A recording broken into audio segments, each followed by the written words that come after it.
comment allez-vous? J'espère que vous allez très bien. Moi ça va, alors je suis contente de revenir vers vous pour vous présenter ma To Be With, ma pile à lire pour le mois de juin. Donc comme vous le savez ou si vous ne le savez pas encore, le mois de juin est destiné à l'héritage ou patrimoine caribéen. C'est-à-dire qu'il y a un tag, un challenge où nous devons lire principalement des ouvrages de la Caraïbe. Alors moi j'ai fait un petit challenge, si vous ne le savez pas, j'essaie de poster une lecture, une idée de lecture par jour. Donc c'est un jour, un livre, un pays et du coup un auteur ou une auteure. J'essaie de mettre à chaque fois une femme et un homme et j'ai choisi certains pays de la Caraïbe. Donc on est déjà passé avec la Martinique, la Guadeloupe, il y aura bien sûr Haïti, il y a eu la Barbade. Et aujourd'hui, il y aura un autre pays que je vais vous laisser découvrir, même si à l'heure à laquelle vous allez regarder cette vidéo, ce jour sera passé, mais il y aura encore des livres. Et j'ai hâte aussi de vous emmener dans mes nouvelles aventures. Mais pour aujourd'hui, on va se concentrer. Donc, il y aura bien évidemment à la fin de ce mois un récapitulatif de ce challenge. Mais pour cette vidéo, ce sera donc ma pile à lire et ce sera exclusivement des ouvrages caribéens. Alors, on va commencer sans plus tarder. Alors, on commence avec ce que je lis en ce moment. Vous l'avez déjà vu dans la 29e page précédente. Donc, c'est Cormélé que j'ai commencé hier soir, que j'apprécie vraiment bien. C'est le premier roman de cet auteur qui est haïtien, Marvin Victor. Je ne sais pas si vous connaissez, mais je vous en dirai plus évidemment très bientôt. Mais j'aime beaucoup pour commencer. Je suis pas très loin, hein, je suis à la page 20, mais j'aime beaucoup. Je compte lire ce mois-ci Pluie et vent sur tes miracles de Simone Schwartz-Bart. Donc c'est une écrivaine guadeloupéenne. Et je compte lire du coup Gaëlle Octavia, la fin de May Baby, je crois que ça se dit comme ça. Et elle vient de la Martinique, de Fort-de-France. Je l'avais déjà commencé, mais j'ai pas pu continuer malheureusement parce que je me suis retrouvée bloquée. C'était au moment de ma panne de lecture au début de l'année. Et cet ouvrage m'a été offert en fait par des collègues lorsque j'étais en stage à la librairie dans laquelle j'étais en stage. Donc je les remercie s'ils passent par là encore une fois parce que ça m'a fait vraiment plaisir. Alors, j'avais d'autres ouvrages, j'avais un autre ouvrage que je voulais mettre dans ma pile à lire, mais je ne pense pas vraiment... En fait, j'ai pas envie de mettre trop d'ouvrages pour ne pas me sentir, en fait, enfin, ne pas avoir ce sentiment d'échec, entre guillemets, c'est-à-dire que je n'ai pas réussi à lire. Et je sais que même si je prépare une pile à lire, en général, j'insère autre chose dedans.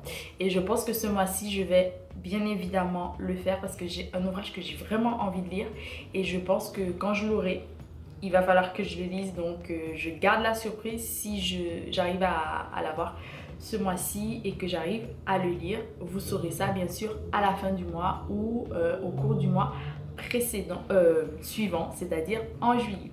Alors on ne tarde pas, on va commencer du coup avec la 29e page de Pluie et vent sur tes miracles qui se trouve comme ceci, que j'ai acheté pendant les vacances. Je vous mettrai le vlog juste ici pendant mes vacances en janvier. Alors, Toussine mettait les rideaux aux fenêtres, plantait des œillets d'Inde autour de la ruine, des pois d'Angola, des racines, des touffes de canne Congo pour Éloisine. Et un beau jour, elle mit en terre un pépin d'oranger à colibri. Mais les nègres attendaient encore pour se réjouir. La regardaient faire, de loin. Ils songeaient à la Toussine d'autrefois, celle en haillons, et puis la comparaient avec celle d'aujourd'hui qui n'était pas une femme, car qu'est-ce qu'une femme? Un néant, disait-il, tandis que Toussine était tout au contraire un morceau de monde, un pays tout entier, un panache de négresse, la barque, la voile et le vent, car elle ne s'était pas habituée au malheur. Alors le ventre de Toussine ballonna, éclata et l'enfant s'appela Victoire. Et c'était ce que les nègres attendaient pour se réjouir. Le jour du baptême, ils se présentèrent devant Toussine et lui dirent « Du temps de ta soierie et de tes bijoux, nous nous t'appelions, Reine Toussi. Nous ne nous étions pas trompés de beaucoup, car tu es une vraie reine. Mais aujourd'hui, avec ta victoire, tu peux te vanter. Tu nous as plongés dans l'embarras. Nous avons cherché un nom de reine qui te convienne, mais en vain, car la vérité, il n'y a pas de nom pour toi. Aussi désormais, quant à nous, nous t'appellerons Reine sans nom. Et les nègres burent, mangèrent et se réjouirent. C'est depuis ce jour-là qu'on appelle ma grand-mère la Reine sans nom. Jusqu'à la mort de mon grand-père, Reine sans nom resta à l'abandonner avec ses 2 filles, Éloisine et ça continue. Voilà, c'est ça, cette 29e page. Franchement, ça me donne vraiment envie de le lire, donc je pense que je vais commencer avec ceci après Cormélie du coup. On continue avec le dernier ouvrage. Cette vidéo ne sera pas trop longue. Je suis à la fois contente et en même temps ravie quand même de présenter des ouvrages que je pense vraiment lire parce que j'ai vraiment envie d'écouler ma pile à lire à la maison parce que j'ai tellement d'ouvrages que j'aimerais acheter. Vous ne savez même pas à quel point. Et on continue avec Gaëlle Octavia, la fin de May Baby. C'est parti pour la 29e page. Mais il était manifeste qu'il n'avait pas saisi le message. Beaucoup plus tard, Léopold avait connu un échec encore plus cinglant avec Mariette. Il avait frappé à sa porte un jour où, en toute logique, elle en avait vraiment besoin. Il avait reçu l'accueil détestable auquel il aurait droit toute sa vie. Il était revenu, mais moins volontiers à mesure qu'il faisait l'expérience de la mauvaise volonté de sa sœur. Aujourd'hui, alors qu'il pratique le porte-à-porte depuis des années, les tournées lui paraissent plus accablantes parce qu'elles lui révèlent à quel point il n'a pas progressé. Dans sa fatigue, il délaisse Mariette, son éternel rocking chair et sa chemise de nuit usée. Avec elle, il se contente du minimum, des fêtes signalées par le calendrier.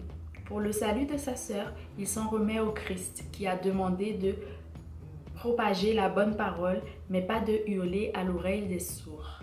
Chez Mariette, ce n'est pas le désordre qui effraie Léopold, ni même son alcoolisme ostentatoire. C'est le regard que sa sœur s'obstine à poser sur lui, ses airs de muette, épouvantée ou de furie sur le point de se jeter sur lui pour le défigurer à coups de griffes. C'est ce passé qu'elle rabâche, comme si rien n'avait évolué. Mariette le résume à une période de sa vie qu'il est le premier à renier aujourd'hui. 15 ans écoulés après que la foi en la magie l'eut quitté et avant la rencontre qui a changé sa vie. Des années inutiles, honteuses, méprisables, dont Mariette s'est persuadée, au fil de ses propres malheurs, qu'elle était la seule à en avoir souffert.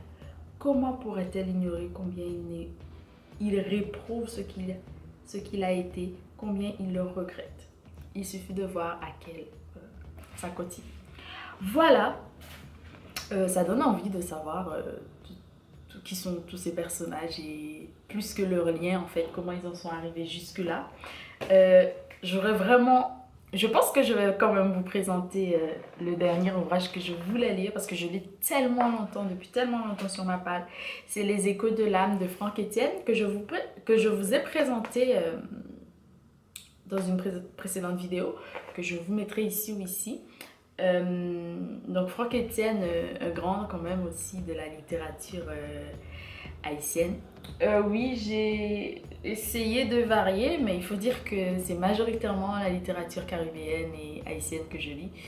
Donc bien évidemment, il y aura certainement 2 auteurs haïtiens. Donc je vous lis quand même la 29e page, ça peut vous faire un petit contenu, une envie d'aller découvrir Franck Etienne.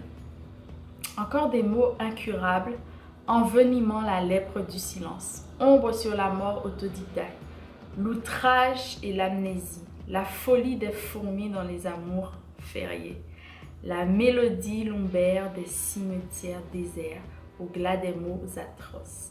À quelle hauteur de sang montèrent nos cris et nos sanglots? Les ténèbres dont la chute diffère de leur ombre exploraient quand la proie s'en détache.